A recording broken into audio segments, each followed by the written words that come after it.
السلام علیکم ورحمۃ اللہ وبرکاتہ۔ پیارے دوستو، آج کی اس ویڈیو میں ہم آپ کو اللہ تبارک و تعالیٰ کے پیغمبر حضرت محمد مصطفیٰ صلی اللہ تعالیٰ علیہ وسلم کے بچپن کا بکریاں چرانے کا بہت ہی خوبصورت واقعہ بتانے والے ہیں، جس کو سن کر آپ کا بھی دل خوش ہو جائے گا۔ آج کی ویڈیو کو آخر تک ضرور دیکھیں، اور اگر آپ کو اللہ کے پیارے نبی حضرت محمد مصطفیٰ صلی اللہ تعالیٰ علیہ وسلم سے سچی محبت ہے، یعنی آپ عاشق رسول ہے، تو بس اس ویڈیو کو ایک لائک کر کے کمنٹ میں یا رسول اللہ ضرور لکھیں۔ دیکھتے ہیں کتنے عاشق رسول آج کی اس ویڈیو کو دیکھ رہے ہیں۔ تو چلیے دوستو، شروع کرتے ہیں آج کی ویڈیو۔ پیارے دوستو، حضرت حلیمہ سعدیہ رضی اللہ تعالی عنہا، جنہوں نے اللہ کے پیغمبر حضرت محمد مصطفیٰ صلی اللہ تعالی علیہ وسلم کی بچپن میں پرورش کی، جو آپ کی دائی مبارکہ بھی ہے، یعنی آپ کی رضائی والدہ رہی ہے۔ حضرت حلیمہ سعدیہ رضی اللہ تعالی عنہا فرماتی ہے کہ جب سے محمد میری زندگی میں آیا تو ان کی برکت سے میری تو زندگی ہی بدل گئی۔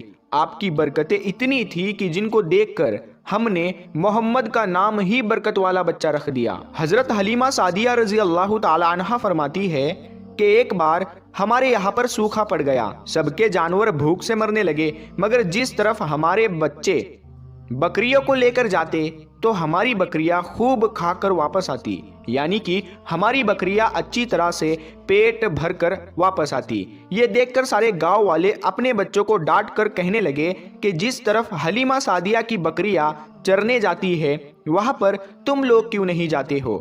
اس کے بعد میں گاؤں والوں کے دوسرے بچے بھی اپنی اپنی بکریاں لے کر حلیمہ سعدیہ کی بکریوں کے ساتھ لے جانے لگے۔ اب سب لوگوں کی بکریاں ساتھ ساتھ چرنے لگی، یعنی کہ حلیمہ کی بکریاں اور گاؤں والوں کی بکریاں ساتھ میں چرنے لگی، مگر یہ دیکھ کر گاؤں والے حیران رہ گئے کہ سب بکریاں ساتھ میں چر رہی ہے، لیکن حلیمہ کی بکریوں کا پیٹ تو بھر رہا ہے اور باقی کی بکریاں بھوکی رہ رہی ہے۔ یہ دیکھ کر حلیمہ سعدیہ کہتی ہے، یہ سب برکت آمنہ کے لال کی ہے، یہ ساری برکتیں اس محمد کی ہے۔ اور یہی نہیں، حضرت حلیمہ سعدیہ رضی اللہ تعالیٰ عنہ کہتی ہے کہ گاؤں میں جب بھی کسی کی بکری بیمار ہو جاتی تو گاؤں والے اس بکری کو لے کر ہمارے گھر آتے اور محمد کا ننھا سا ہاتھ بیمار بکری پر پھیر دیتے، وہ بکری فوراً ٹھیک ہو جاتی۔ اور یہی نہیں، اگر گاؤں میں کوئی بچہ بیمار ہو جاتا تو اس بیمار بچے پر محمد کا ہاتھ پھیر دیتے تو وہ بالکل ٹھیک ہو جاتا۔ پیارے دوستو، اللہ کے پیغمبر حضرت محمد مصطفیٰ صلی اللہ تعالی علیہ وسلم جب حضرت حلیمہ سعدیہ کے پاس میں پرورش پا رہے تھے اور جب آپ کی عمر مبارک 3 سال کی ہو گئی تھی، تو ایک دن حلیمہ سعدیہ کی سگی بیٹی اپنی ماں سے کہنے لگی، یعنی کہ آپ صلی اللہ تعالی علیہ وسلم کی منہ بولی بہن اپنی ماں حلیمہ سعدیہ سے کہنے لگی، جب میں بکری چرانے کے لیے جاتی ہوں تو میرا وہاں پر بھائی محمد کے بغیر دل نہیں لگتا۔ اے میری ماں، میرا ایک کام کرو، جب میں بکریاں چرانے کے لیے جاؤں تو میرے بھائی محمد کو بھی میرے ساتھ میں بھیج دینا۔ تو یہ سن کر حضرت حلیمہ سعدیہ رضی اللہ تعالیٰ عنہ کہنے لگی، نہیں بیٹی، ابھی محمد بہت چھوٹا ہے، ابھی یہ بہت نرم نازک ہے، کہیں اس کو دھوپ لگ گئی تو؟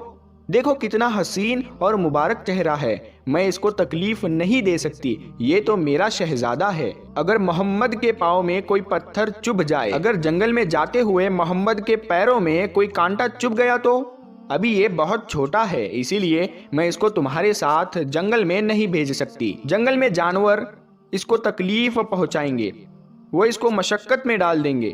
یہ سن کر حضرت حلیمہ سعدیہ کی بیٹی کہنے لگی، اے ماں، تم دھوپ کی بات کرتی ہو، جب میں کبھی بھائی محمد کے ساتھ میں باہر جاتی ہوں تو آسمان سے بادل آ کر ہم پر سایہ کرتے ہیں، اور امی جان، تم جنگلوں کے جانوروں کی بات کرتی ہو تو سنو، جنگل کے جانور بھائی محمد کے منہ کو چومتے ہیں، جانور تو اس کو سجدہ کرتے ہیں۔ اور یہی نہیں، جب بھی ہم بھائی محمد کے ساتھ میں بکریاں چرانے کے لیے جاتے ہیں تو ہمارے سب کام آسان ہو جاتے ہیں، ہماری بکریاں بھی ادھر ادھر نہیں جاتی۔ جب حضرت حلیمہ سعدیہ کی بیٹی بار بار اصرار کرنے لگی تو حضرت حلیمہ سعدیہ نے اجازت دے دی۔ اس کے بعد دوسرے دن اللہ کے پیغمبر حضرت محمد مصطفیٰ صلی اللہ تعالی علیہ وسلم اپنی بہن اور بکریوں کے ساتھ میں جنگل میں بکریاں چرانے کے لیے نکل پڑے۔ آسمان سے ایک بادل کا ٹکڑا آپ پر سایہ کیے ہوئے تھا۔ اس طرح سے 4-5 دن آپ صلی اللہ تعالی علیہ وسلم اپنی منہ بولی بہن کے ساتھ بکریاں چرانے کے لیے جاتے رہے۔ ایک دن حضرت حلیمہ سعدیہ رضی اللہ تعالیٰ عنہ نے آپ صلی اللہ تعالیٰ علیہ وسلم کو روک دیا اور کہنے لگی، بیٹے محمد، آج کے بعد تم بکریاں چرانے کے لیے نہیں جاؤ گے، کیونکہ اب میں تمہیں اور تکلیف نہیں دے سکتی۔ اے میرے بیٹے، مجھے تم سے بہت محبت ہے، ایک تو مجھے تمہاری یہ دوری برداشت نہیں ہوتی، اور دوسری بات تم میرے پاس بہت ہی عزیز امانت ہو، اسی لیے آج سے تم بکریاں چرانے کے لیے نہیں جاؤ گے، تم اب گھر میں ہی رہو گے۔ اس طرح سے حضرت حلیمہ سعدیہ نے پیغمبر حضرت محمد مصطفیٰ صلی اللہ تعالیٰ علیہ وسلم کو بکریاں چرانے سے روک دیا۔ پھر آپ اپنی بہن کے ساتھ میں جنگل میں ایک دن نہیں گئے، اس کے بعد دوسرے دن بھی نہیں گئے۔ اسی طرح سے آپ صلی اللہ تعالیٰ علیہ وسلم 3 دن تک بکریاں چرانے کے لیے جنگل میں نہیں گئے۔ تو تیسرے دن حضرت حلیمہ سعدیہ رضی اللہ تعالیٰ عنہ نے دیکھا کہ ان کا بیٹا روتا ہوا ان کے گھر آیا۔ یہ دیکھ کر دائی حلیمہ نے پوچھا، اے میرے بیٹے، کیا ہوا، کیوں رو رہے ہو؟ تو بیٹا کہنے لگا، اماں، ہماری ایک بکری کو جنگل میں ایک بھیڑیا اٹھا کر لے گیا ہے۔ جب دائی حلیمہ نے اپنے بیٹے کے منہ سے یہ بات سنی تو دائی حلیمہ کی آنکھوں میں آنسو آ گئے۔ جب اللہ کے پیغمبر حضرت محمد مصطفیٰ صلی اللہ تعالیٰ علیہ وسلم نے اپنی ماں حلیمہ سعدیہ رضی اللہ تعالیٰ عنہ کے آنکھوں میں آنسو دیکھے تو آپ صلی اللہ تعالیٰ علیہ وسلم کی آنکھوں میں سے آنسو بہنے لگے، کیونکہ آپ کا دل بچپن سے ہی بڑا نرم تھا، کسی کا بھی دکھ آپ سے برداشت نہیں ہوتا تھا، اور دائی حلیمہ تو آپ کی والدہ محترمہ تھی۔ پھر آپ صلی اللہ تعالیٰ علیہ وسلم کہنے لگے، امی جان، آپ روتی کیوں ہو؟ حلیمہ سعدیہ کہنے لگی، اے بیٹا محمد، ہماری ایک بکری کو جنگل میں ایک بھیڑیا اٹھا کر لے گیا، پتہ نہیں اب ہماری بکری کے ساتھ میں وہ کیا کرے گا۔ تو یہ سن کر اللہ کے پیارے نبی صلی اللہ تعالیٰ علیہ وسلم نے فرمایا، امی جان، آپ رونا بند کر دو، ہم ہماری بکری کو ابھی واپس لے کر آتے ہیں۔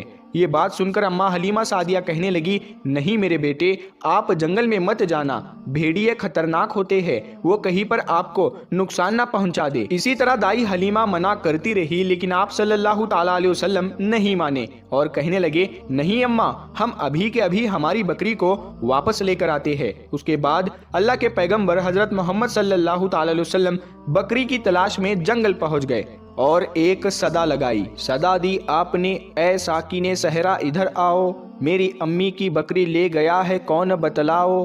صدا سنتے ہی سارے بھیڑیے جانور سب آئے، جھکا کر سر سلامی دی ادب ان کا بجا لائے۔ اے جنگل کے جانوروں، میری اماں حلیمہ کی بکری واپس کر دو۔ بس آپ صلی اللہ تعالیٰ علیہ وسلم کا اتنا ہی فرمانا تھا کہ جنگل کے تمام جانور بکری کو ساتھ لیے دوڑتے ہوئے آئے اور ان کے قدموں میں جھک کر سلامی دینے لگے۔ اتنا کہہ کر وہ بھیڑیے آپ کے قدموں میں بیٹھ گئے اور نہایت ہی ادب کے ساتھ کہنے لگے، اے اللہ کے نبی، آپ پر ہماری جان قربان۔ اتنا سن کر آپ صلی اللہ تعالیٰ علیہ وسلم نے فرمایا، اے جانوروں، کیا آپ کو معلوم نہیں تھا کہ یہ بکری ہماری اماں حلیمہ کی ہے؟ بتاؤ، تم نے ہماری اماں کو تکلیف کیوں دی؟ کیا آپ کو معلوم نہیں ابھی بھی ہماری اماں رو رہی ہے؟ آپ نے کیوں ہماری اماں کی بکری کو اٹھایا؟ تو وہ جانور کہنے لگے، اے اللہ کے رسول، آپ بکریاں چرانے کے لیے کچھ دن تو جنگل میں آئے، اس وقت ہم چھپ چھپ کر آپ کے حسن کا دیدار کرتے رہے اور دیکھتے تھے کہ اس کائنات کے بنانے والے نے اپنا محبوب کیسا بنایا۔ اے اللہ کے رسول، اس کے بعد میں آپ نے جنگل میں آنا ہی بند کر دیا، 3 دن گزر گئے، آپ جنگل میں تشریف نہ لائے۔ تو یہ دیکھ کر ہم سب نے یہی سوچ لیا، پکڑ لو ایک بکری، آپ پھر تشریف لائیں گے، اسی ہیلے سے ہم سب آپ کا دیدار کر پائیں گے۔ کہ اگر اللہ کے رسول صلی اللہ تعالیٰ علیہ وسلم کے حسن کا دوبارہ دیدار کرنا ہے تو حلیمہ کی بکری کو اٹھا لاؤ۔ محمد اس بکری کو چھڑانے کے لیے ضرور آئیں گے، کیونکہ وہ اپنی ماں کو روتا ہوا نہیں دیکھ پائیں گے، اور اس طرح سے ہمارا دیدار مصطفیٰ ہوگا۔ اور وہ جانور کہنے لگے، اے اللہ کے رسول، آپ پر ہماری جان قربان، بہانہ تو اس بکری کا تھا، ہمارا مقصد صرف آپ کا دیدار کرنا تھا، اسی لیے ہم نے آپ کی اماں کی اس بکری کو نشانہ بنایا۔ تو پیارے دوستو، دیکھا آپ نے محبت کا یہ منظر، ان جانوروں میں شیر جو خونخوار مانا جاتا ہے وہ بھی تھا، بھیڑیے جو خونخوار مانے جاتے ہیں وہ بھی تھے، جنگل میں جتنے بھی خونخوار جانور تھے وہ بھی اس جانوروں میں شامل تھے۔ پیارے دوستو، اگر ایک بکری کو کوئی بھیڑیا اٹھا لے جاتا ہے، کوئی شیر اٹھا لے جاتا ہے تو اسے چھوڑتا نہیں ہے، اسے اپنی خوراک بنا لیتا ہے، لیکن آپ یہاں پر اس محبت کو دیکھیے کہ جانور بھی جس کو سجدہ کرتے ہیں، ایسے ہمارے نبی صلی اللہ تعالیٰ علیہ وسلم پیارے دوستو، امید کرتے ہیں آپ کو آج کا یہ واقعہ بہت پسند آیا ہوگا۔ اگر آپ کو یہ ویڈیو پسند آیا ہے تو اس ویڈیو کو آپ ایک لائک کریں، اپنے دوستوں میں ثواب کی نیت کے ساتھ ضرور شیئر